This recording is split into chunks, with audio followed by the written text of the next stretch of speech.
Mr. Abhinav Thakur, Managing Director, Accurex, Dr. H.C. Mario Schmidt, Managing Director, Lingle Group, Mr. Ankit Madhwani, Chief Financial Officer, Phase 3 Limited, Mr. Lulu Raghavan, Managing Director, Landor and Fitch India. And to moderate this discussion, may I now request Mr. Vipul Oberoi, Director of Marketing CSR and Learning Solutions at Dun & Bradstreet India. Can we have a huge round of applause? I would like to re-enunciate that it's Ms. Lulu Raghavan, Managing Director, Landor and Fitch India. Thank you.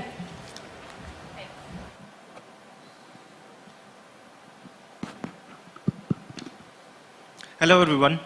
So after SME financing, after supply chain, understanding sustainable supply chain, after understanding about why SMEs should list themselves on the stock market, we are moving to another very important aspect of how SMEs and mid-sized corporates can grow. Now this is something which, when we all of us were discussing before this session, is something which is an oft ignored aspect of SMEs when they are growing themselves. Sometimes brand building doesn't really become part of their scheme of things. So we have a very elite panel here, those who come from the side of who have built their brands bigger, and we have also someone like Lulu who has helped SME brands become bigger. But first of all, let me ask each of the panelists here to give a short introduction about themselves, their company, to set the context. Good afternoon, everyone. My name is Mario. I am representing a German company with the name of Lingle Windows. We are into all kind of fenestration products, and myself, I'm staying, living and working here in India in the last 16 years, and today we'll talk about my brand journey and journey especially within the Indian business circumstances. Thank you. Hi, good afternoon. I'm Abhinav from Accurex. I've been managing Accurex for the last 18 years, and we've been working hard to build our brand because we're in the medical field, so we are building a brand of trust and quality in the market for the last 18 years. Thank you. Thank you. Hello everyone, my name is Lulu Raghavan. I'm the Managing Director of Landor and Fitch in India. Landor and Fitch is a global brand and design consultancy.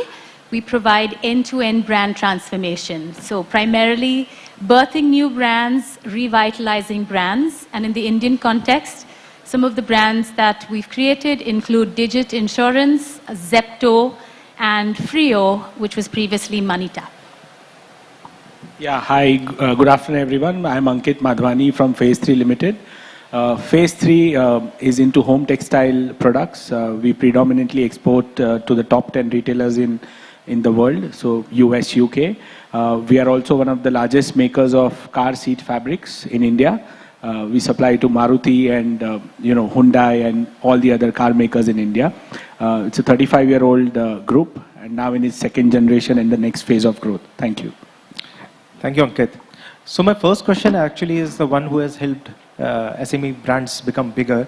And Lulu, how would you define a brand, and what do you think are the myths around brand building? I think it may be helpful to start with what a brand is not, so that we're all on the same page. Very often, brand is thought of as a logo, as colors, as just advertising, or even PR. Many times when SMEs or startups come to us and they say we want branding, it translates to they just want a logo. But that's not what a brand is. Very fundamentally, brand is about associations. It's what you stand for as a business that's communicated to your customers. So that communication is how you get the word out. One of the biggest myths in branding is that it takes a lot of money. Somehow, branding is equated to large campaigns.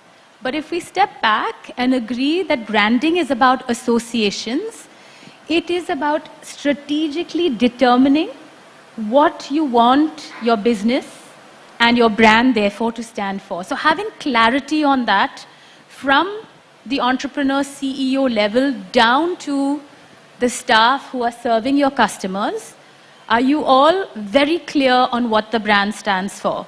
When we worked with Kamesh Goyal, who was starting Digit Insurance, he had this vision to totally transform the market. And the core idea for Digit was around simplicity. So everything from the name to the customer experience to the website, the call center was organized around this idea of simplicity, which had to be communicated to all customers. So fundamentally, it's not about logo and PR, it's about associations and firmly establishing those associations in your customers' minds. And I think the last other myth that a lot of people have is that branding is the sole responsibility of marketing, and that you need to hire a marketing person or have a big marketing team to do branding.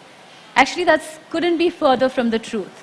Branding should be the responsibility of everybody in the organization, whether they have a role internally or externally, because it is about being a brand ambassador of those associations, letting people know that that's what the brand stands for. Thank you. And one of the first things I'll pick up from that is you said that brand is not just a logo. It's actually more about defining yourself and who do you want it to be. And if Abhinav, I can pitch that to you. How easy or difficult is it to define yourself? Yes. So I'm also coming from a B2B business, and the difference between a B2B and a B2C businesses. In B2C, we all think, this FMCG, etc., and the brand plays a big value. And in B2B, we see that relationship plays a big value because we are going and meeting the customer and selling to the customer.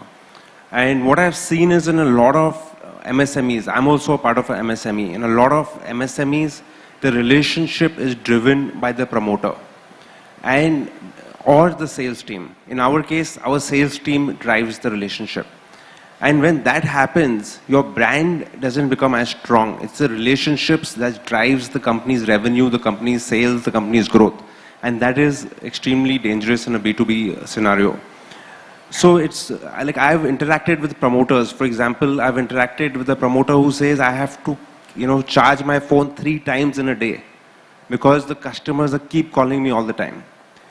So that's where the company has not become a brand, because the promoter is interacting with all the customers all the time. Another promoter I met, he's in retail. He's like, all the customers that come into my jewelry store want to only meet me. He's like, I get so busy that sometimes I cannot even go to the washroom. So that's how it's being driven by one or few people in the company and not being driven by the brand. So in B2B, I feel it is even more important to build a brand than in B2C, because you are dependent on one person or a few other people instead of being dependent on the brand.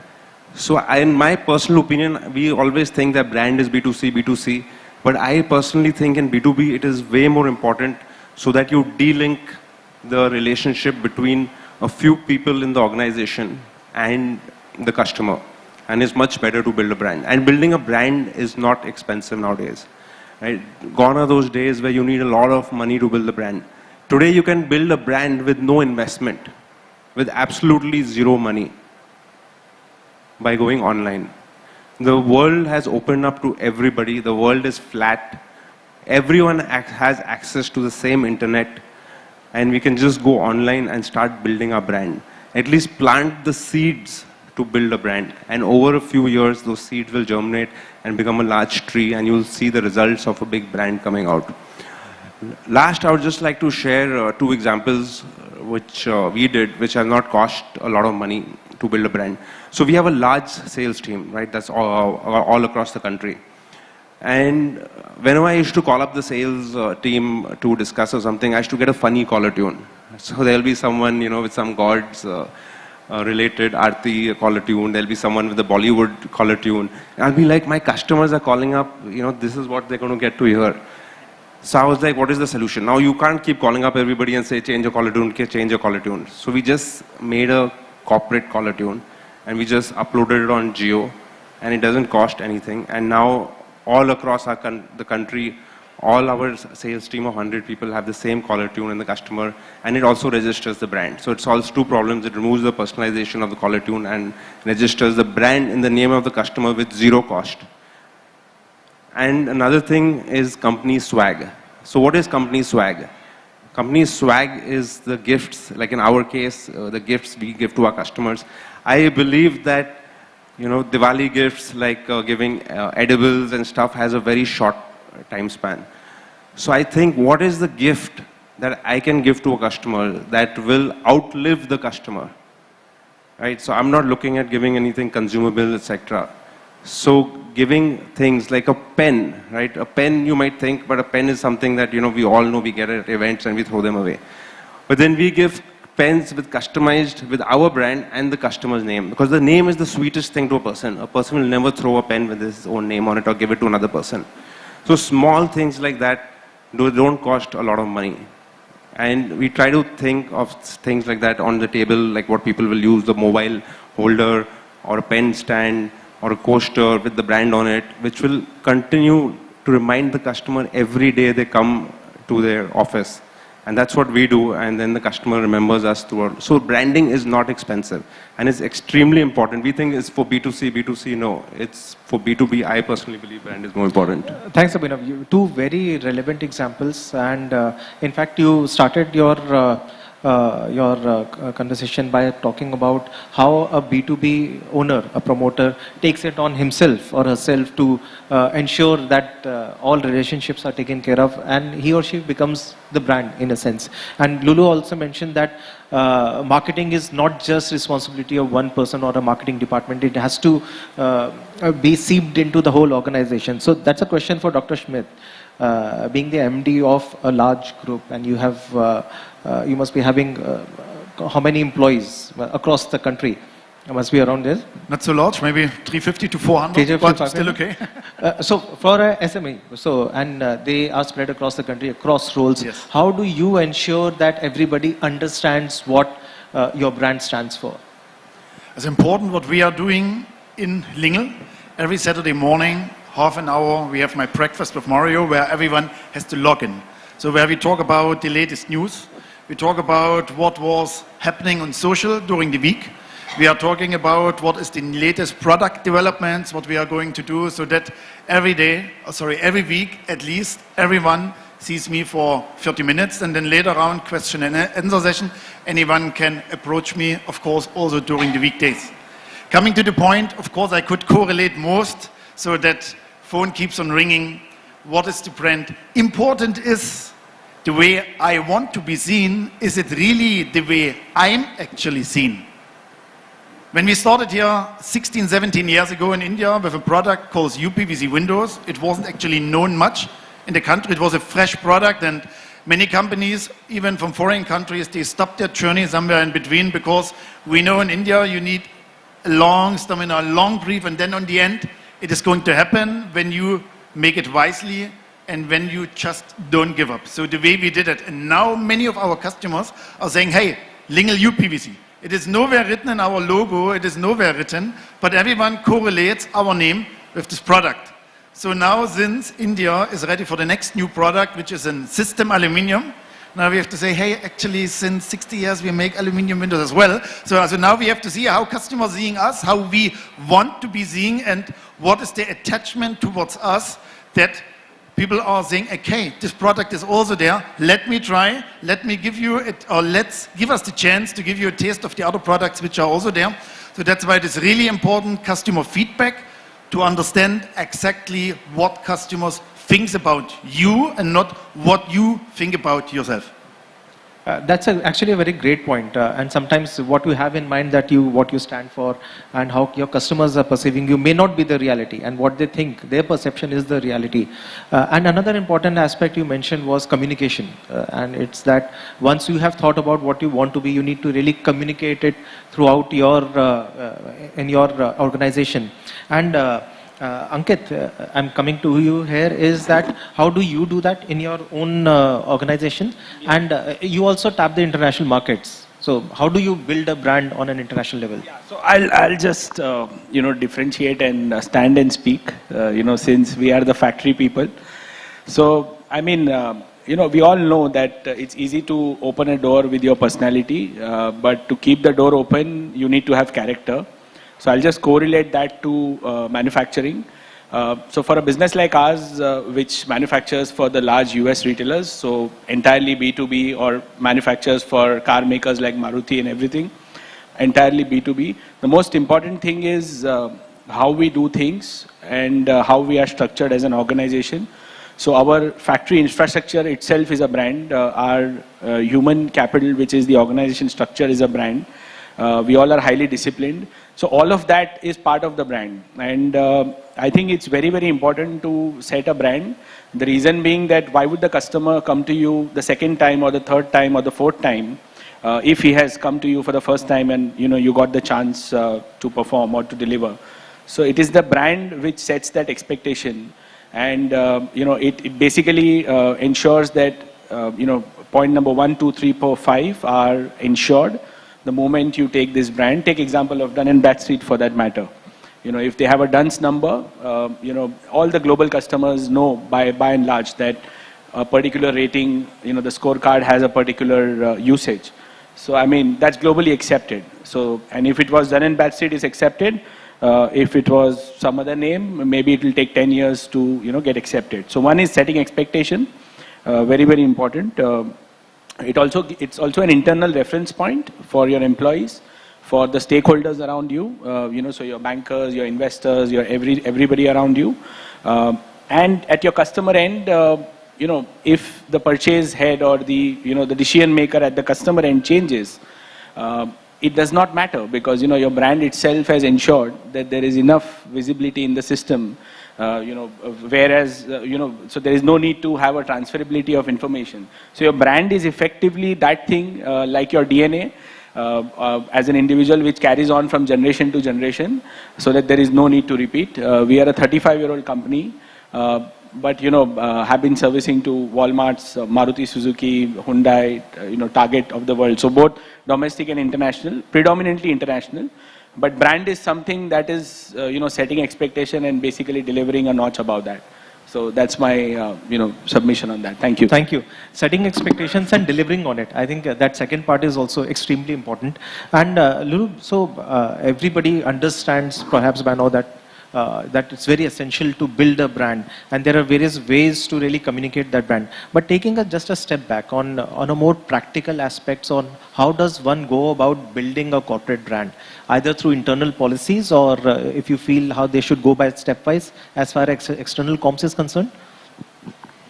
Right. So going back to what Mario said, it starts with having a sense check of who you are, but how the market sees you when you are building a brand. Obviously, when you're starting out, it's about articulating your vision and ensuring that that articulation is very clearly understood by everybody.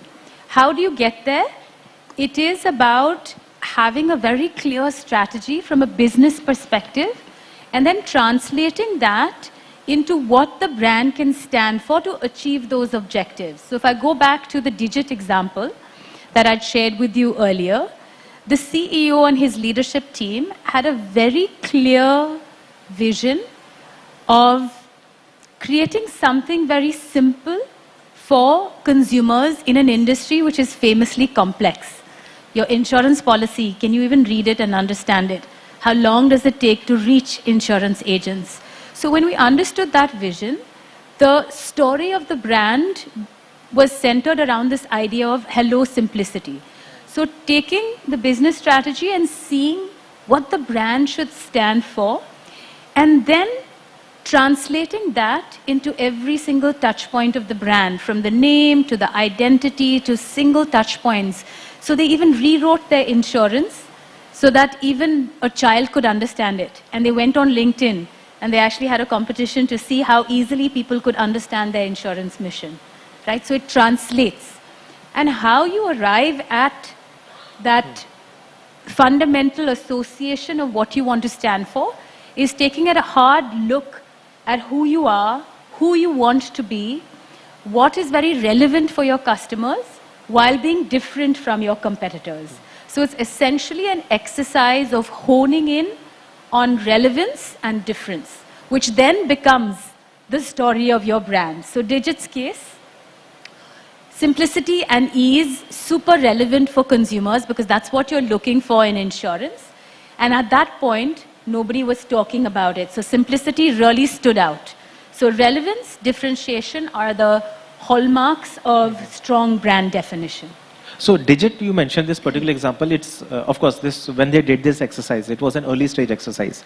Many of our people in the audience here have companies which already have come to a certain stage. Do you think that they can still undertake a good branding exercise? Absolutely. And there it is good to start with an understanding of how all your stakeholders view you. So you could do a brand audit to understand how the brand is perceived internally and externally. Externally, it could be with your customers, it could be with your vendors and partners, it could be with investors. And internally, it's different levels of the organization. And that's when you take a hard look at how you perceive yourself and how your audiences perceive you.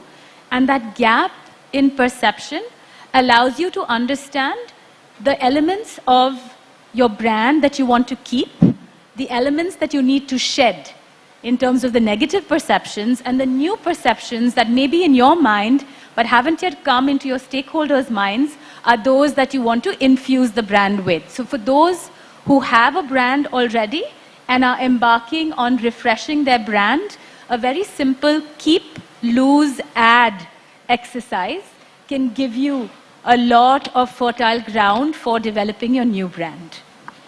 Good. And thanks a lot. Keep, lose, and Add. So that's probably a great way to create an initial framework.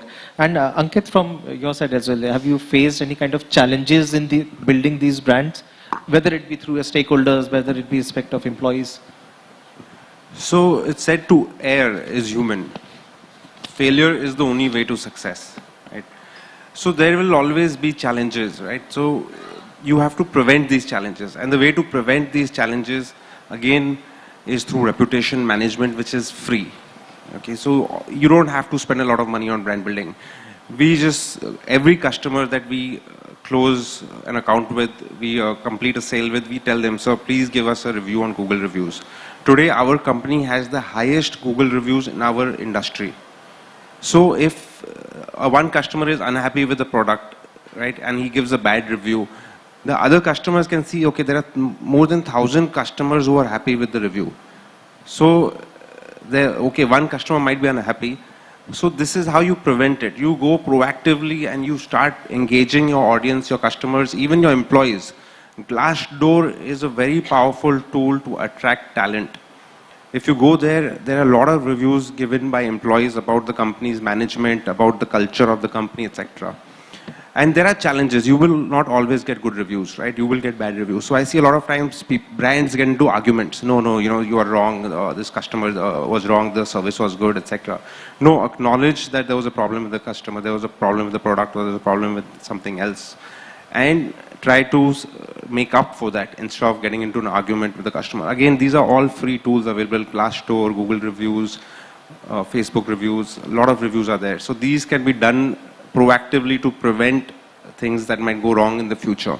So your image management, your brand management online is extremely important. And again, why do these challenges come? Because again, like MSMEs are people driven, right? They are promoter driven, or they're driven by key people, right? So again, you have to convert it into a system. People make mistakes, but systems which are planned and designed well don't make mistakes. So you convert your processes into autopilot mode, which are not dependent on a few key promoters or key people in the company, and this will reduce the challenges which come for your brand. You're right. There are actually umpteen tools available for entrepreneurs to actually gauge the customer perception as well, and basically kind of do a temperature check, if not a full diagnosis of their brand. But entrepreneurs also perhaps have this kind of mindset that they need to rely more on intuition. Perhaps that is the case. And do you also face this kind of challenges in your organization? Yeah, I mean, Abhinav quoted more of a B2C example, but for a B2B company, most of you must be having questions that कितना spend करे, अगर मेरा turnover say 20 crores है, 50 crores है, या 70 crores है, तो what is the budget that I should allocate? It can also be determined based on the number of customers you have, what is the ticket size of each customer. I feel, coming from the finance domain as a part of strategic management also, I think your costing, your product cost must incorporate a brand cost, like it incorporates an R&D cost, like it incorporates all other costs. And you should spend it regardless of whether, because the impact is not going to come on day one. The impact may come on maybe second year, maybe third year. But I think building it as a part of your cost structure and continuously following it up will lead to results. And the results will only come back-ended, like it also happens in investing. You get your compounding towards the end of it. So I think that is one very important point I want to bring to the table. You're a very nice CFO. Yeah, so build it in your cost. And second is, apart from your customers, it has a huge advantage to your employees also, who are the second most important after, or equally important as your customers for that matter. Because if they are not going to carry your brand, or they don't know what is the brand exactly defined, specifically, as I mentioned earlier in terms of expectation, then perhaps, Abhinav mentioned about Glassdoor. Your customers are also going to review Glassdoor someday. So even from an internal organization point of view, having investing in brand and, defining it adequately is very, very important. So yeah, these are the 2 points. The biggest challenge, which was the budget piece, which I addressed in my first answer. So I think yes, one needs to really make this as an investment, and you're right that marketing is generally perceived as an additional cost over and above what you usually do. But it is something which you should usually just to do. add, there is a reason why people who use different cars, right? There's a Maruti, there's a Kia, there is a VW, there is a Skoda. Most of it performs the same operation on Bombay roads at least. But what I'm trying to hint at, the reason, right? There is a certain amount of brand building every individual wants to do, and he does it through the car he uses, the mobile phone he uses, and things like that. Apple and Android is the biggest example of self-brand building or something like that. So I'm just trying to quote an example. So this example, I also then see that brand itself becomes a growth engine. And this is a question actually open to everyone here, is that brand, we also say, also helps you ring fence. So it keeps competitors out. It probably helps you in times of crisis. Have you ever faced such a situation where you feel that the brand becomes more important as a saving grace? So one point I would like to add, we spoke about a person, we spoke about a brand, but we should never ever underestimate the product. It is very, very important that you have to have the right product, the right branding, and the right person on top of it. What we are doing as a brand or as a company since 2007, as the first year I stepped in, I got connected to the industry, which was just in the initial stage. Then we got the support here in Mumbai from Reliance, so that we made for our industry an association. And there I was a founding member. Until date, I'm one of the driving forces since 2016. I'm the president of the association. Later on, we stepped in, approached the BIS. We said we have the product, but there are no standards, there are no rules and regulation in the country. And this is where later on your brand and your product adds the value, because whoever makes not even a deep study, makes something when you post something today on LinkedIn or you post something elsewhere, that you were there with the BIS, and now a copy comes where you have worked on it, you are a member of this. This is going to create then again consumer trust, really consumer trust, while it's not just I have the best product I am underlining it and I'm cementing it with knowledge, I'm cementing it with personal efforts, which are actually not paid efforts, but overall it gives a lot of mileage, additional mileage from the consumer to you and your brand, that you are working something not just on your own company, you are giving something back to the society while making your industry a better workplace. So this is very important. Of course, each and every industry is different. For us, for our industry, at least I can say I know all the owners. We're having a close friendship, all the owners together, despite of being in a day-to-day business and in competition. And if something pops up, we have their numbers with us where we can call each other and where he can make out, hey, this wasn't good, let's do it like this only. And this is very, very important, and for this I'm really proud what at least our industry has achieved, because we kept well close connected, and this gives also a better piece towards the consumer, that we talk about the product and not making the backfiring on the different brands. I think, sorry, I was just going to add another example of goodwill. Thinking of brand as goodwill in the bank that you can always draw upon. I think the Tata Group is a very good example.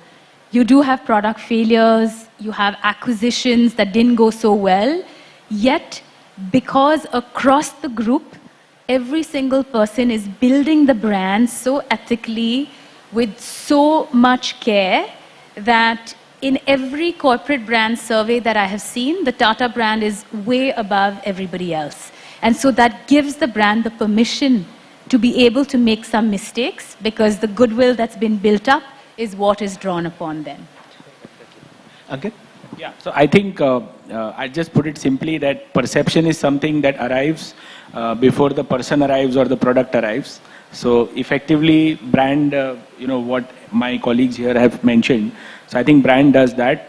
I want to just mention one live example of our company. So in COVID, given that we are into large-scale manufacturing, all the customers in the world were worried that, will we get our products? Because, their shelves were empty. And as we know, China being one of our competitors for manufacturing the products, the customers were worried that, the Chinese have denied deliveries and things like that. Will we get our products? And in India, we were all waiting, for the soft reopening or, manufacturing reopening way back in the month of May 2020. I think, delivering products in May 2020 to September 2020 period, which was the phase where the world was not open, but as a country, India was allowed to do exports and things like that. I think those 4 months of deliveries, we may have done about 60% of our commitments, but I think that effort of 4 months and the entire management at the top traveled to the factories and ensured that the material went.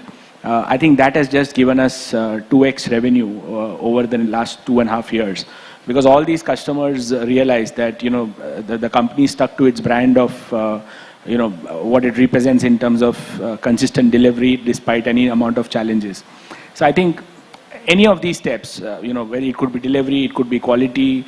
He mentioned about compliments given as gifts or anything like Tata Group, or I think any of these things which you have defined it as your brand, not only in crisis, but generally, just live by it. I mean, there is no cost to to pay to live by your brand which you yourself have defined it. So just meet it. I mean, that's what I would like to say. And as Mario mentioned, that the product is very, very important. The most important thing is product. I mean, if you don't have a product, don't invest even a single rupee on the brand. Rather, first finish the R&D spend to make the product correct. The product can also be your manufacturing setup or everything else, and then you can market it as a brand. So I think one of the pitfall is people do branding and then they realize the product itself is, because branding is only manifestation of, your market. But if the product is not good, branding will backfire. So in fact, if your product, like Lulu also mentioned about Digit, if your product is not matching what you aspired to be, and you're not exactly, like you said, living by it in your product, that also will fall flat. And then the tendency is that, okay, it's a wasteful exercise. And before we move to the final question, which would be very important for the SME owners and entrepreneurs here, one thing we would like to our audience, is there any question you would like to ask the panelists? Any kind of question to anyone?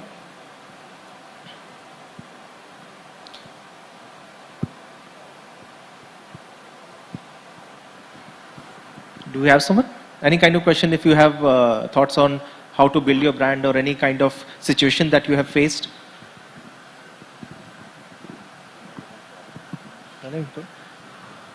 So let me move this discussion to Lulu on the importance of having a personal brand. So we are talking about corporate brand, but is it important for SME owners and entrepreneurs to have a personal brand itself, especially when they are thinking scale? Is it dangerous? Is it risky? I think if we go back to the definition of brand as associations, if the entrepreneur is able to build a personal brand that is synergistic with the brand of the business, then it's mutually beneficial. You might be familiar with Pooja Dhingra, who started Le 15, the patisserie and bakery. And everything that she does, how she builds her profile, the podcast that she runs, her personal brand and the brand of Le 15 feeds off of each other. You know, this could be true of many D2C startups. If you think of Mama Earth or Raw Pressery or any of these brands where the entrepreneurs are on a mission, on a zeal to solve a problem, to create something new.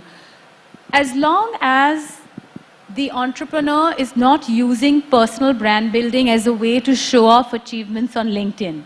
You know, if that's the definition of branding and building brand as going on LinkedIn and other platforms and talking a lot about the achievements of either that individual or of the company, if personal branding is built in a very limited way like that, rather than thinking about the partnerships in the ecosystem, the other initiatives that can be done to build the associations of the brand, then I think it could be very beneficial. But of course, if you have startup founders or SME founders who may put their foot in the mouth all the time on Twitter or somewhere else and say things which could damage the equity of the business, and we know all of the examples that have played out in the last year, it can be quite dangerous. So it really depends on how carefully the individual is able to manage their personal communication and messaging on social media and that of the organization, because inevitably they're intertwined. Even somebody as experienced as Anand Mahindra makes mistakes. So it's not something that you can perfectly manage, but you have to be conscious of the interlinkage and make sure that you're doing everything in your power to ensure that whatever you're putting out there has no potential damage on your brand. But do you find SMB owners really building a personal brand? Anyone? Yes, I think there are both the sides to the coin, right? So there are some MSME owners who are not building the brand. So when you go to the website and you read about us, it just talks about the company, etc., etc. But you want to know about the person behind the company. You want to know about the founder, the promoter, what they've done. So it's very important to at least start with that, right? So have stuff about your products, about your company, your mission, your vision and value, but also about the promoter, the founder, the management team, etc. And then there's the other extreme where you go to their Facebook page or their LinkedIn page and the company page is only promoting, talking about the promoters. So I think it's important to delink the two, to have your personal page separately and the company's page separately and to manage both. And it's a great opportunity. Like so many times I meet people, they're like, oh, I saw this post about your company and I've never met them before. So I think it's a great opportunity for all the MSME owners, promoters, founders to promote themselves to indirectly promote their company, because that will drive business towards you. Cool. Thank you. I think we have an audience question. Yes.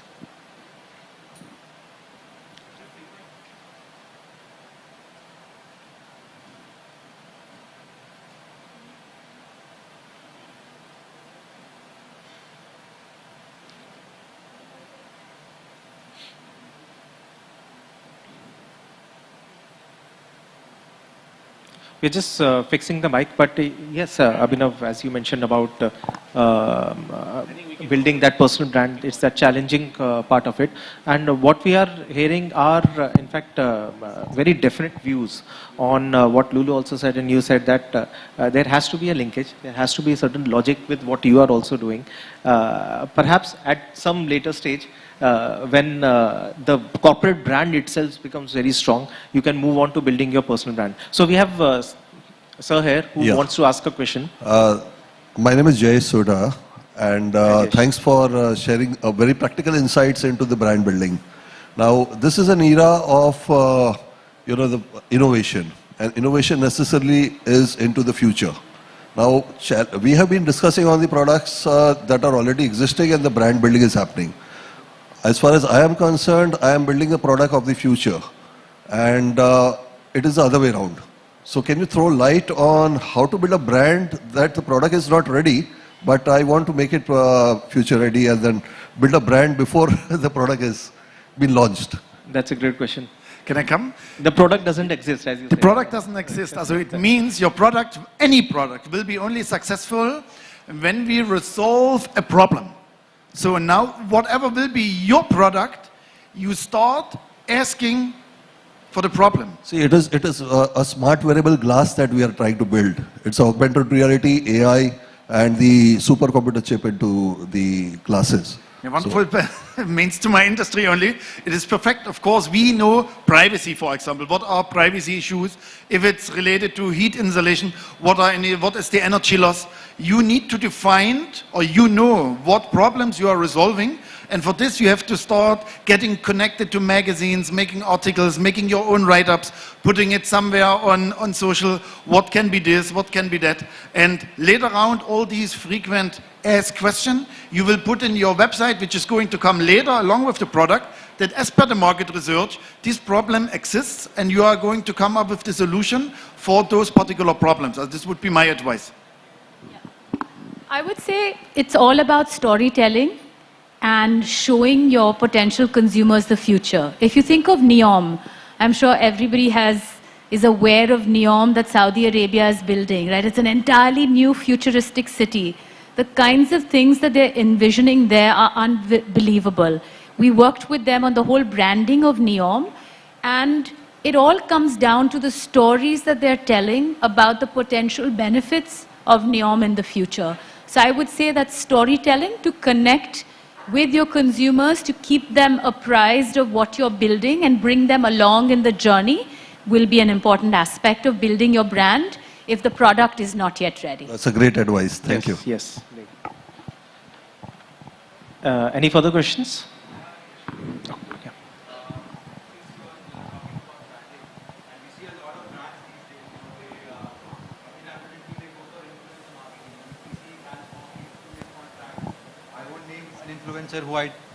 I won't name an influencer who I tried reaching out to, and he'd already tied up with a brand, and that was like a multi-year deal.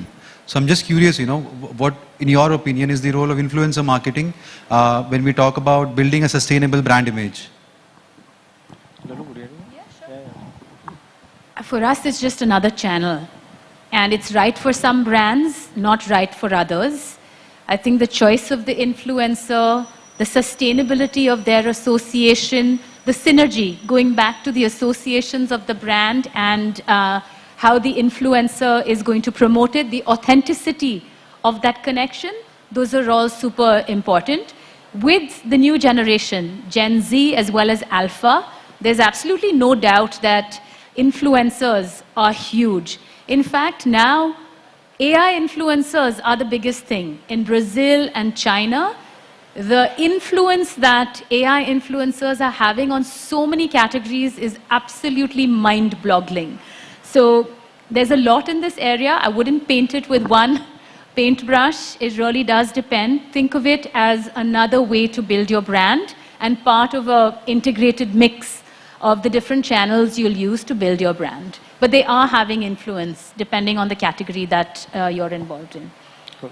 Thanks, Lulu. So we have come to, in fact, we have surpassed the time which was allotted to us. But thanks a lot, panelists. I'll just do a quick recap of what all we learned today. One was that, of course, have the product and the problem statement clearly defined. Product is extremely important. But you should define yourself, have a proper business strategy. If you're an existing brand, as Lulu mentioned, know what to keep, lose, and add. Communicate it to your employees, communicate it to your stakeholders. You can do a lot of little things, as Abhinav mentioned, and these little things actually do not cost much. Use the various tools which are available to you. Storytelling is the way to go. Your brand is a story, it's a promise, and whether you do through content or through various other activities, invest in storytelling, but also have the patience. As Ankit mentioned, that you need to have that patience, that it will take some time to bear fruit. But most of all, like Ankit said, I'm again repeating him, but set expectations and remember the brand is about fulfilling those expectations as well. So thank you, esteemed panelists. It was a great discussion and hope our audience also enjoyed. I'm sure there will be a lot of questions for you outside as well. Thanks, everyone. Thank you for the session, everyone. Mr. Oberoi and everyone else, I would request you to stay back for a few more minutes. I would request Mr. Oberoi to kindly felicitate all our panelists. But before that, we'll have a group picture.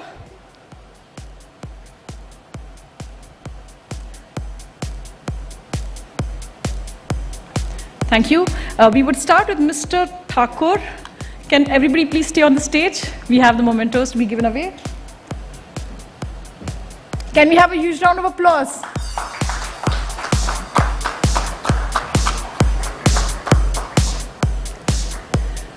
Dr. Schmidt.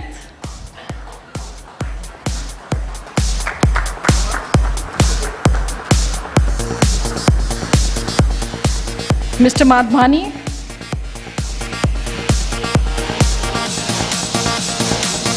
And the very calm and gorgeous Ms. Raghavan.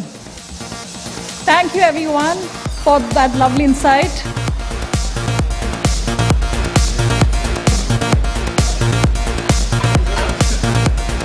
Thank you everybody, thank you so much. Our next session is on sustainable wealth and tax management for business enterprises. I would now like to invite Mr. Manish Hinga, founder Fintu. Mr. Hinga is a chartered accountant by profession and an entrepreneur with more than 15